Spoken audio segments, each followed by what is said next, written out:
한국 최고의 아니 세계적인 철강 기업인 포스코는 기업의 미래를 리튬에 올인했습니다.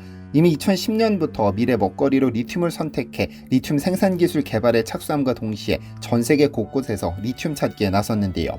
그러다 눈에 들어온 것이 아르헨티나의 옴브레 무에르토 염호입니다. 전 세계 몇 안 되는 수산화 리튬을 만들 수 있는 호수로 포스코는 2018년 이 호수의 관건을 사들였습니다. 옴브레 무에르토는 죽은 남자라는 뜻을 가졌습니다. 소금 때문에 아무것도 잘할 수 없는 죽음의 땅이기 때문인데 이 아래 지하 600m에는 웬만한 유정과 맞먹는 규모의 초대형 염호가 숨쉬고 있습니다. 고농도 리튬이 무려 220만 톤이라고 하죠. 그리고 포스코는 2018년 관건을 사들인 즉시 리튬 매장량 검증을 실시했는데 글로벌 염수 리튬 전문 컨설팅 기업인 미국의 몽고메리사는 호수 아래에 1350만 톤이 매장됐다는 결과를 발표했습니다. 원래 예상했던 220만 톤이 아니라 그보다 6배 많은 1350만 톤이라고 하죠. 채굴 가능성과 수율을 보수적으로 계산해도 30년간 생산할 수 있는 어마어마한 양이며 누적 영업이익만 좋기 수십조 원인데요.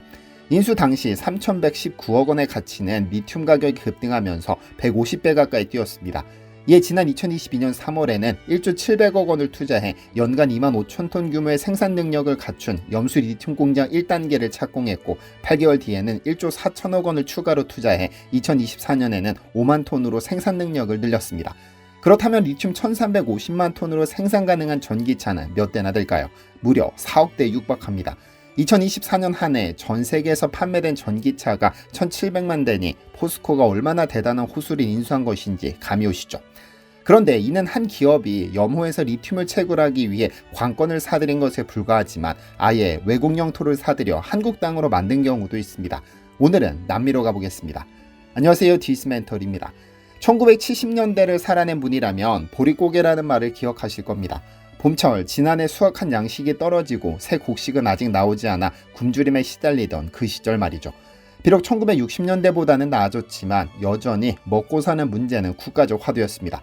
특히 1973년과 1978년 두 차례 석유 파동은 이런 불안감을 더욱 증폭시켰습니다. 석유 가격이 치솟자 전 세계적으로 식량 가격도 덩달아 올랐고 식량 수입에 의존하던 많은 나라들이 큰 타격을 받았죠. 다행히 한국은 1977년 통일bio 개발로 쌀 완전 작업을 달성했지만 정부는 더 근본적인 해결책을 찾고 있었습니다.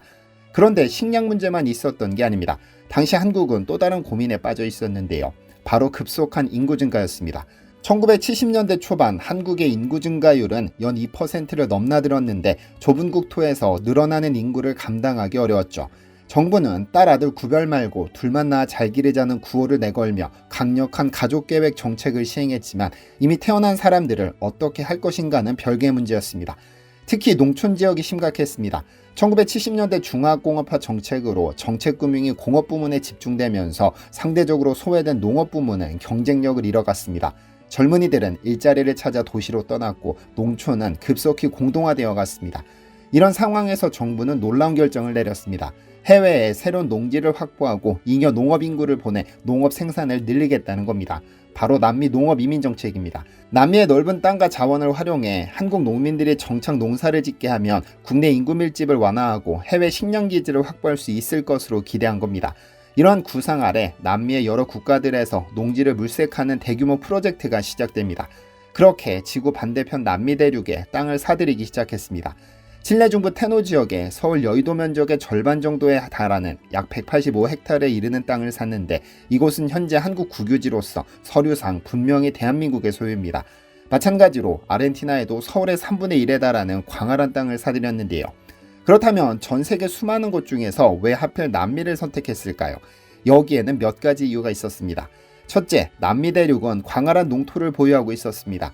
브라질, 아르헨티나, 칠레 등은 넓은 영토에 비해 인구 밀도가 낮았고 농업 개발 가능성이 무궁무진했습니다. 둘째, 남반구에 위치한 남미는 북반구의 한국과 계절이 정반대였습니다. 이는 연중 농산물 공급이 가능하다는 의미였죠. 셋째, 당시 남미 국가들은 경제 개발을 위해 외국인 이민을 적극 유치하고 있었습니다. 특히 농업 기술을 가진 이민자들을 환영했죠. 사실 이런 정책은 1960년대부터 시행되고 있었는데 처음부터 순탄치 않았습니다. 예를 들어 1968년 파라과이 산페드로 지역에 약 1500헥타르의 농장을 구입해 13세대의 한국 농가를 이주시켰으나 농업기술과 자본 부족으로 성과를 내지 못하고 결국 1977년에 매각해야 했습니다. 1971년에는 아르헨티나 루한 지역에 11헥타르의 소규모 농지를 사서 7세대를 정착시켰지만 농장 면적이 너무 작고 이주민들이 모두 떠나버려 곧 사업을 접었습니다. 하지만 정부는 훨씬 야심찬 계획으로 아르헨티나 프로젝트에 돌입하는데요.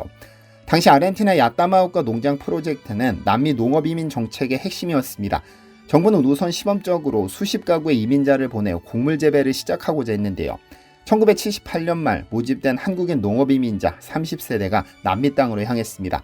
이들 중에는 평생 내 땅을 갖고 내 땅에서 수확하는 것을 꿈꾸던 농민들도 있었고 새로운 기회를 찾아 가족과 함께 머나먼 대륙으로 건너간 사람들도 있었습니다. 이민자들은 희망을 품고 아르헨티나 땅을 밟았지만 그들을 기다리고 있던 현실은 참담했습니다. 막상 도착해보니 눈앞에 펼쳐진 것은 비옥한 농토가 아니라 뜨거운 사막 같은 황무지였으니까요. 아르헨티나 북서부 내륙의 기후는 한국과 너무나도 달랐습니다. 한낮 기온이 40~50도까지 치솟는 살인적인 더위, 연간 170mm 남짓밖에 되지 않는 극심한 건조 기후는 이민자들을 좌절시켰죠. 토양에는 소금기가 잔뜩 배어 있어 작물을 키울 수 없는, 즉 거대했지만 아무짝에도 쓸모없는 영농 부적지였던 겁니다. 사전에 철저한 토양조사와 기후조사가 이루어지지 않은 채 서둘러 구입 결정이 내려진 탓에 벌어진 일입니다. 가뭄과 소금으로 뒤덮인 땅을 시세 10배나 비싼 값에 샀다는 어마어마한 비판이 나왔죠. 그래도 이주민들은 쉽게 포기하지 않았습니다. 기온과 싸우고 척박한 흙과 싸워가며 밤낮없이 개간 작업을 벌였습니다. 그리고 맨 땅을 일궈 6개월 만에 콩을 파종하고 수확에 성공해버렸습니다. 헥타르당 1.6톤 정도로 많지는 않았지만 그 지역에서는 전례 없는 수확이었습니다.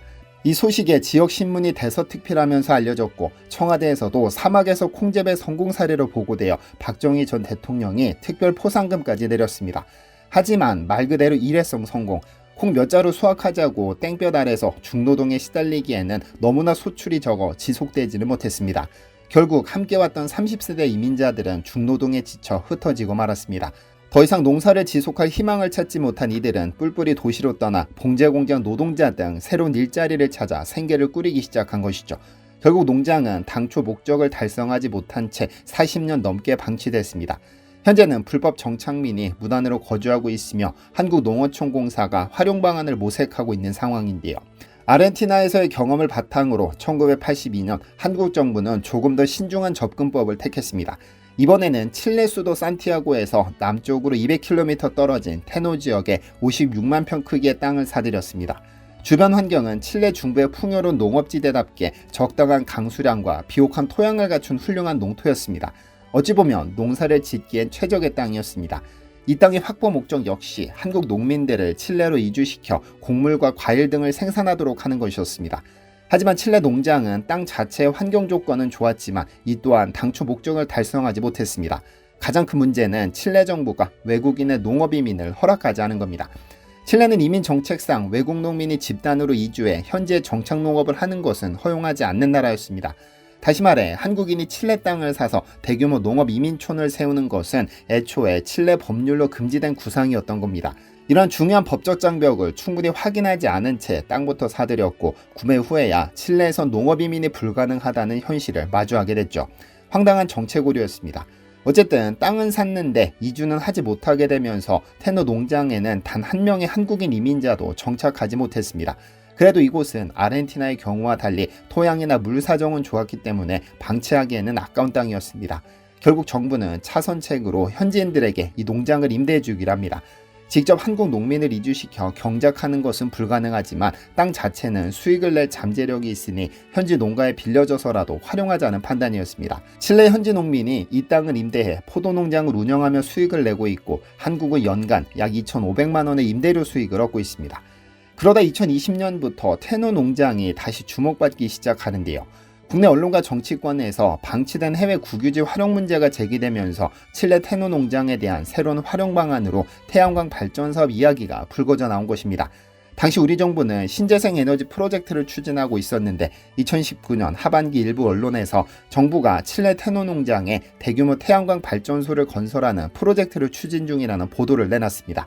보도는 정부가 1,500억 원을 투자해 30년에 걸쳐 7,300억 원을 회수할 수 있는 사업을 계획하고 있다며 비교적 구체적인 수치까지 언급되었습니다. 보도에 따르면 산업통상자원부가 국회에 제출한 보고서에서 테노시의 코이카 소유 부지에 단계적으로 태양광 발전 설비를 설치해 운영하는 구상이 소개됐습니다. 1단계로 3메가와트급 태양광 발전소 2기를 짓고 이어서 140메가와트급 대형 발전소 1기를 추가 건설해 총 30년간 전력 판매와 탄소 배출권 거래 수익을 얻는다는 구체적인 계획입니다. 수익 예측치도 상세했는데 1단계에서 약 3,010만 달러, 2단계에서 약 5억 9,435만 달러 등 30년간 총 6억 2천만 달러, 한화 7,360억 원 상당의 매출을 올릴 것이라고 전망했습니다. 투자비는 1,550억 원 정도로 추산되어 연간 15%에 달하는 수익률을 기대할 수 있는 매우 알짜 사업이라는 설명까지 곁들여졌죠. 칠레가 일사량이 풍부하여 태양광 발전에 최적의 입지인 점, 그리고 2050년까지 재생에너지 비중을 70%로 늘리겠다는 칠레 정부 정책 방향과 맞물려 이 사업이 현지에서도 의미가 있다는 배경도 소개됐습니다. 하지만 이러한 언론 보도가 나가자 곧바로 정부 측에서 사실과 다르다는 해명이 나왔습니다. 산업통상자원부는 2021년 11월 30일자 설명자료를 통해 정부가 칠레 농장에서 대규모 태양광 발전 사업을 추진한다는 것은 사실이 아니다라고 밝혔습니다. 정부 해명에 따르면 실제 상황은 민간 기업의 해외 신재생 에너지 진출을 돕기 위해 일부 타당성 조사 비용을 지원했을 뿐이라는 것이었습니다. 즉 한국전력산하발전 공기업인 동서발전 등이 칠레에서 분산형 태양광 사업을 검토하는 과정에서 정부가 사전 타당성 조사 비용 1.8억 원을 지원한 적은 있지만 그 이후 이 사업을 실제로 추진할지 여부는 전적으로 기업의 판단에 달린 것이며 정부가 직접 투자하거나 결정한 사항은 아니라는 것이었죠. 특히 정부가 1,500억 원을 투자한다는 식으로 보도된 부분은 과장된 것이며 어디까지나 조사 지원에 그친 단계였다는 겁니다. 그리고 2025년 현재까지 태양광 발전소는 들어서지 않았습니다. 돌이켜보면 남미의 한국 농장들은 대한민국 현대사에서 특별한 일탈이자 실험이었습니다. 산업화와 인구 급증기에 식량 문제를 해결하고자 했던 정부의 절박함이 만들어낸 선택이었지만 안타깝게도 철저하지 못한 준비와 정보 부족 그리고 정책적 오류로 인해 큰 실패를 맛봤습니다. 아르헨티나의 아따마우카 농장은 척박한 사막 땅을 잘못 사들이는 바람에 여의도의 70배에 달하는 땅이 사막의 선인장밭으로 남아버린 사례가 되었고 칠레 테노 농장은 뛰어난 농지임에도 현지 법률을 간과한 탓에 그림의 떡이 되어버린 경우입니다. 2025년의 대한민국은 1970년대와 마찬가지로 인구, 농업 문제에 직면해 있습니다.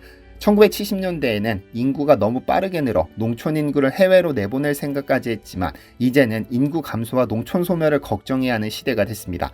남미로 사람을 보낼 국리를 하던 우리가 이제는 국내 농촌을 지킬 사람이 부족한 상황이 된 겁니다. 한국에도 인구가 부족한 마당에 해외 농장이 다 무슨 소용이냐는 냉소도 가능하겠지만 해외에서까지 식량을 자급하려 했던 선배 세대의 간절함을 떠올리며 오늘날 직면한 문제를 다시 생각해 봐야겠습니다. 시청해주셔서 감사합니다. 디시멘터리에서는 여러분의 제보를 기다립니다. 제 채널에서 다뤘으면 좋겠는 뉴스 또는 널리 알려졌으면 하는 영상은 디시멘터리 네이버.com으로 보내주시면 소중히 제작하겠습니다. 시청해주셔서 감사합니다.